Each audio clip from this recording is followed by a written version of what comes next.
Mr. President, no one has thought more over a long period of time about health care than you have. You saw that President Obama was able to achieve something historic in ultimately getting the Affordable Health Care Act passed, but he's still trying to work it through and has had a bunch of issues. What, if anything, when you kind of look at the situation, are the big lessons that people who are observing this should take away? The big lesson is that we're better off with this law than without it. And essentially there are, as nearly as I can determine, three problems, only two of which the administration can fix. One is the enrollment period didn't come off well because the national website wasn't ready. But this happened once before. It happened when President Bush put in the Medicare drug program for seniors, which was not as complicated, but had exactly the same problem with the rollout. It was a disaster. There were people who even lost their prescriptions for their existing medicine, and they fixed it.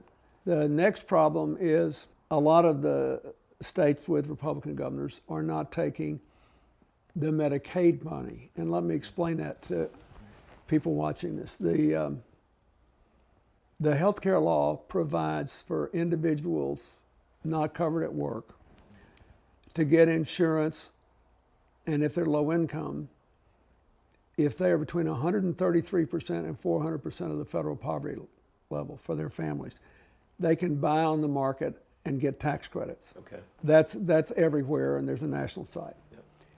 If they're up to 133% of the poverty level, they're supposed to get virtually all of it covered through Medicaid going to the states. Now, these are for working people, not people so-called on welfare. They're already covered. Right. These are working people who make very limited incomes.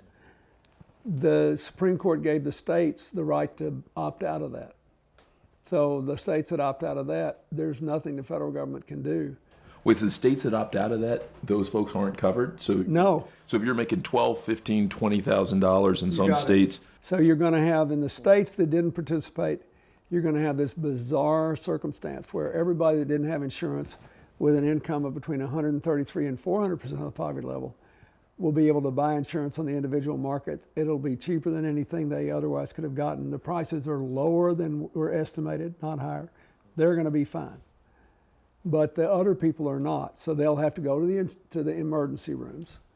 And because they're not carrying money with them, the emergency rooms will be giving uncompensated care. It's going to impose a real burden. Any kind of Supreme Court challenge, you think, makes sense?